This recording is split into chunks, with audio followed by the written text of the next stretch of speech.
Bine v-am găsit, dragii mei din Zodia Taur, oriunde v-ați afla. Bine ați venit tuturor pe canalul meu, Tarot Flori de Loto. Numele meu este Nina, pentru cei care nu mă cunosc. Și desigur, ca de fiecare dată, mă bucur să vă am alături atât pe voi, dragii mei abonați, cum de asemenea și pe cei care poate sunteți pentru prima oară aici pe canal. Azi voi face o lectură atemporală, așa cum v-am obișnuit, o lectură fără limită de timp, o lectură pe care voi să o puteți urmări oricând doriți sau atunci când apare în viața voastră. Desigur, dragii mei, nu uitați un aspect important, că voi sunteți stăpânii proprii voastre vieți, așa că vă rog să luați decât acele mesaje care rezonează cu voi, iar restul lăsați-le să zboare în univers, pentru că sigur sunt pentru alte energii, pentru alte persoane care într-o mai mică sau mai mare măsură au o legătură cu Zodia Taur. Desigur, dacă doriți, puteți să urmăriți celelalte lecturi ale celorlalte zodii, care pot reprezenta pentru voi poate ascendentul vostru sau oricare altă planetă importantă din harta voastră astrală. Cum de asemenea puteți intra pe lista Tarot 2025, unde veți găsi toate lecturile aferente acestui început de an 2025, desigur și multe alte lecturi atemporale, da, care nu au limită de timp și unde voi puteți descoperi informații, mesaje importante pentru voi. Și acum, dragilor, să trecem la treabă și să vedem, foarte interesant, s-a și întors o carte, să vedem care este energia voastră, a celor care desigur vor rezona cu această lectură. Și avem numărul 1 și avem o lună neagră. Ce este foarte interesant, faptul că avem numărul 1. Numărul 1 care îmi vorbește de un pic de individualitate, de foarte multă originalitate. Dar în același timp, cred că cel mai important ne vorbește despre noi începuturi. Despre faptul că unii dintre voi probabil că v-ați dat seama că aveți potențial și că tot ceea ce voi gândiți, tot ceea ce voi vă doriți, se poate manifesta. Un moment în care probabil unii dintre voi și-au dat seama că trebuie să gândiți pozitiv și că totul va fi bine, cumva sunteți un pic mai singuratici și probabil că veți încerca oarecum să lucrați poate mai mult singuri, dar aveți așa un moment de retragere, un moment de introspecție. Cartea în sine, vidul, da, această lună neagră, îmi spune că ar trebui să lăsați în urmă ceea ce nu vă mai este de folos. Că vorbim de adicții, că vorbim de temeri, de frici, de vorbim de relații sau poate de o traumă, cumva e momentul să nu vă mai opuneți și să vă dați seama că este timpul să o luați de la început. Este momentul în care să luați acțiune, să luați inițiativă și să fiți voi. Și de aici poate și acest aspect în care poate e momentul să vă gândiți, să fiți mai egocentriști și să vă gândiți un pic mai mult la voi. Haideți să vedem ce ne spune tarotul și începem cu viața profesională pentru următoarea perioadă de când voi urmăriți această lectură. Ce vine pentru dragii mei din Taur? Dragilor, ați avut o perioadă în care v-ați făcut tot felul de iluzii, de așteptări, sau poate ați avut mai multe oferte de unde să alegeți, doar că se pare că ați rămas decât cu două. Le-ați ales decât pe acelea care au prezentat interes pentru voi. Numărul 7 sau șaptele de cupe, într-un trecut nu foarte îndepărtat, îmi spune că, într-adevăr, oferte tentante, sau cel puțin una, era foarte frumos ambalată, foarte tentantă, dar în același timp poate și un pic înșelătoare. Poate n-a fost decât una, poate au fost mai multe, așa cum v-am mai spus. Cert este că în prezent, cu acest 2 de monede, cumva v-ați axat sau ați acordat atenție mai mărită pe un anumit job sau pe o anumită situație relaționată cu munca și nu pe mai multe activități. Cumva, ori v-ați decis, domne, sunt persoane care lucrează în 2 locuri, da? Ori ați ales să lucrați în 2 locuri, ori poate ați ales între 2 oferte de muncă sau între 2 înțelegeri, iar de aici cumva să vedeți care este cea mai benefică pentru voi. Ce ar mai fi de spus în acest moment este acela că aveți nevoie de un echilibru în viața voastră profesională și nu numai. Aveți nevoie de acel echilibru cam pe toate aspectele vieții.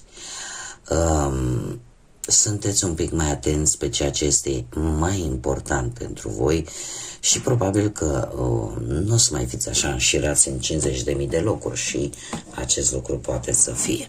În viitorul apropiat avem un 8 de monede care îmi spune că o schimbare benefică va veni în viața voastră din punctul ăsta de vedere profesional, o schimbare pe care tu ți-o doreai foarte mult și poate să vină, nu știu, sub forma unor cursuri, a unor studii, da?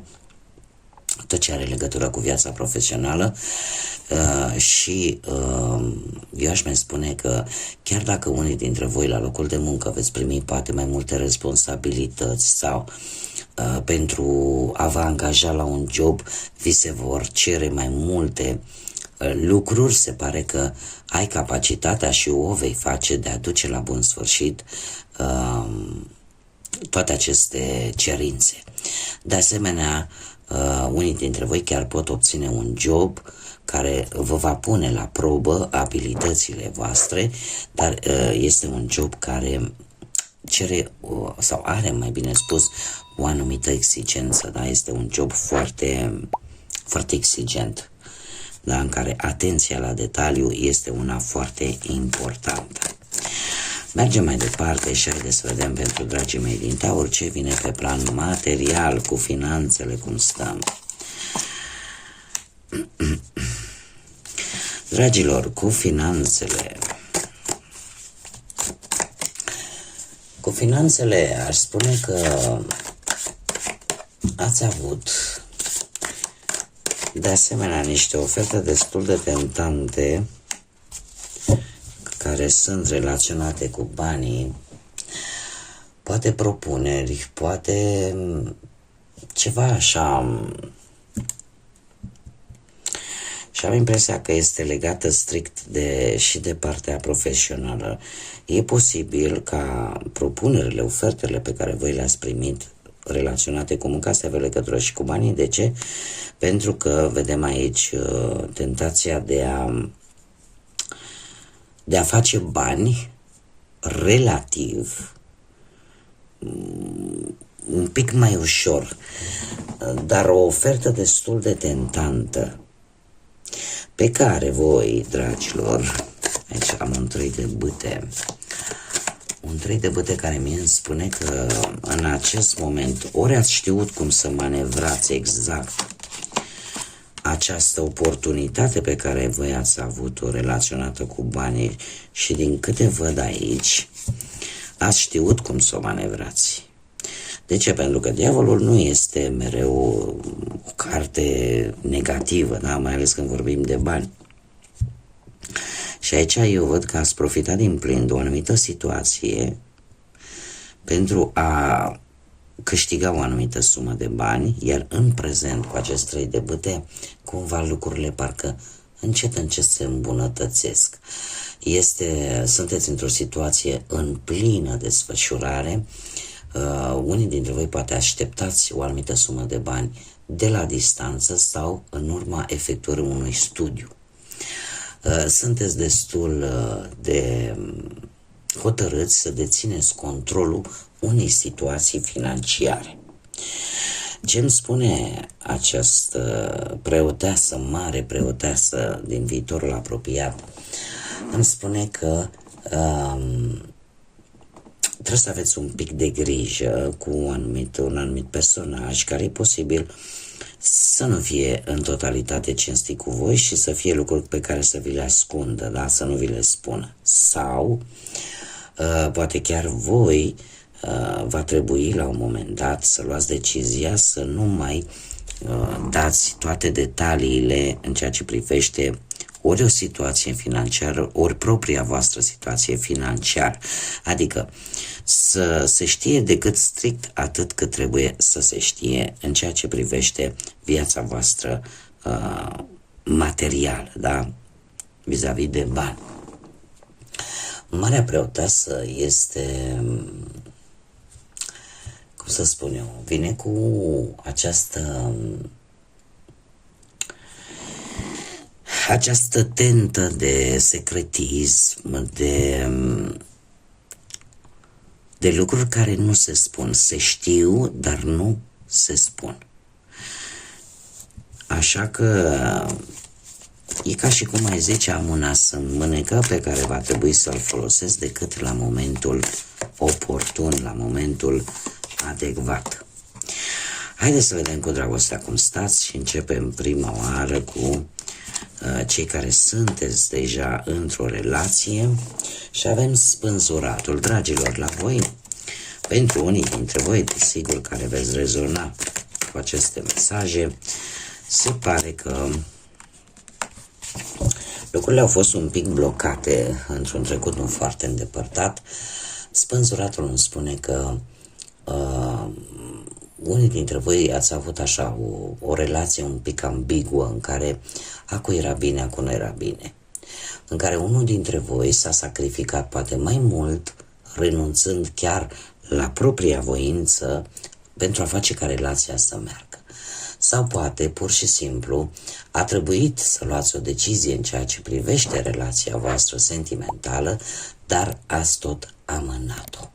A fost un sacrificiu pentru cineva, pentru perechea voastră sau pentru o anumită situație sentimentală în care voi ați ales să așteptați pur și simplu și în felul ăsta parcă nu ați făcut cam ce ați fi vrut voi.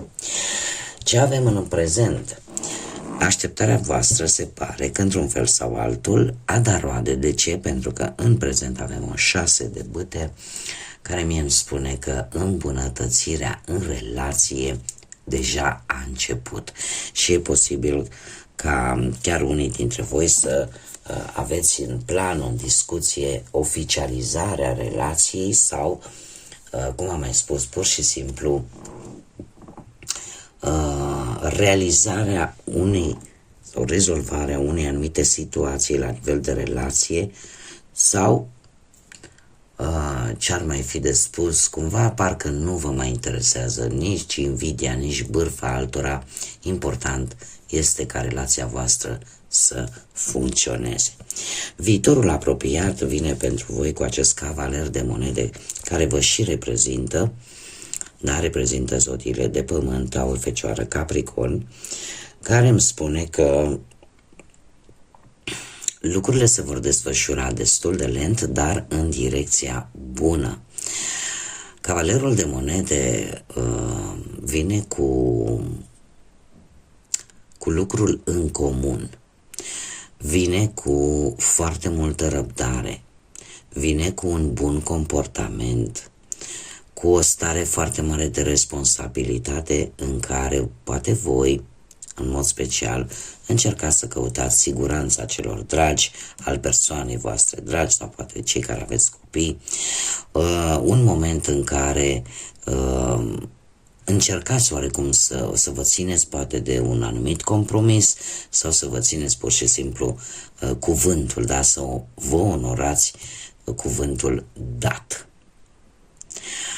Cred că singura avertizare pe care aș avea-o de făcut aici este aceea că unii dintre voi ar trebui să lăsați un pic de la voi și să nu gândiți Dom'le, lucrurile trebuie făcute numai și numai ca mine și nu în alt fel. Da? Să lucrați un pic la încăpățânarea care vă caracterizează ca și zodie în general, da?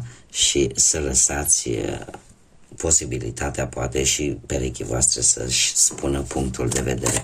Cam acesta ar fi singurul avertisment. Haideți să mergem mai departe și să vedem cei care sunteți singurei în viața voastră sentimentală, ce vine pentru cei care sunteți singuri, poate în urma unui divorț sau unei separări sau, din păcate, a văduviei sau poate a faptului că nu ați reușit voi până acum să vă găsiți jumătatea. Dragii mei, se pare că avem un as de monede. Într-un trecut nu foarte îndepărtat a fost o iubire, a existat o nouă iubire în care v-a adus foarte mult optimism și care v-a făcut cumva să fiți dispuși să faceți poate schimbări, poate în modul vostru de a gândi sau în modul vostru de a vedea lucrurile pe partea asta sentimentală. Doar că aici avem un 7 de bâte, un 7 de bâte în prezent, care ne spune că sunteți dispuși să luptați pentru persoana care vă interesează. De ce? Pentru că e posibil ca persoana voastră de interes să fie curtată și de alte personaje. Dar, așa cum bine am văzut, sunteți dispuși la schimbări, sunteți dispuși să luptați și să nu vă lăsați. Trăiul de cupe într-un viitor apropiat îmi spune că e posibil ca unii dintre voi să aveți o mică surpriză în următoarea perioadă. De ce? Vă puteți reîntâlni cu vreun fost sau cu vreo fostă care va reîncerca să vă cucerească. Sau și lucrul ăsta așa, să vă dea un pic peste cap, nu știu, e posibil la un eveniment, poate să fie eveniment în familie, dar nu numai, cam orice eveniment, sau pur și simplu să fiți căutați de către cineva din trecutul vostru. Așa că, cel puțin pe partea asta sentimentală, se pare că veți avea parte de ceva surprize. Ce ar mai fi de spus cu acest 3 de cupe? Eu aș spune că unii dintre voi, după cum bine vedem aici, sunteți dispuși să faceți niște compromisuri, să schimbați niște lucruri, doar că cu acest 3 de cupe, cumva lucrurile vor lua așa o întorsătură și e posibil ca prin intermediul unor prieteni să aveți această șansă de a vă reîntâlni cu cineva din trecutul vostru. Sau poate este foarte interesant. Sunt șanse de asemenea pentru unii, pentru alții dintre voi, ca la un eveniment social să vă întâlniți chiar cu persoana de care voi sunteți interesați. Așa, fără prea multe, fără să știți. Acum, mesajul pentru voi, lumină joasă, spune în felul următor, că noaptea întotdeauna va trece, iar lumina va fi oricând binevenită. Este cred că un îndemn de a nu renunța. De a nu renunța la ceea ce voi credeți, la planurile voastre, la proiectele voastre de viitor și să încercați să realizați că indiferent putem să dăm o grămadă de exemple. După fiecare noapte, indiferent cât de lung ar fi, fie ele polare, da? La un moment dat tot răsare soarele. Așa cum după orice furtună, de asemenea, lumina cumva își caută loc și apare în viețile fiecăruia dintre noi. Așa că nu trebuie să vă dați bătuți. Se pare că într-adevăr noi începuturi, noi situații apar în viața voastră și trebuie să fiți pregătiți. Chiar mi-a sărit acum în ochi, avem de 2 ori cifra 2 în cărțile de tarot, iar mie asta îmi spune că unii dintre voi e posibil să traversați o perioadă de o ușoară dualitate umană de alminteri și o stare în care acea necesitate de a trăi poate în pereche sau de a nu face nimic singur este destul de greu de trecut pentru unii dintre voi. Bun, dragii mei, aceasta a fost lectura pentru voi. Eu vă mulțumesc din suflet pentru prezență. Vă invit cu mare drag să vă abonați dacă nu ați făcut-o până acum. Cum desigur, aștept cu mare interes comentariile voastre. Nu uitați de like-uri, de distribuiri, aceste mici gesturi, dar care fac atât de mult și eu vă mulțumesc anticipat pentru toate acestea. Iar până data viitoare când ne vom reîntâlni, eu vă doresc să aveți parte de cât mai multă lumină în suflete și în gânduri și de cât mai multă energie pozitivă. Până în data viitoare când ne vom reîntâlni, ca de obicei, să fiți iubiți, dragilor!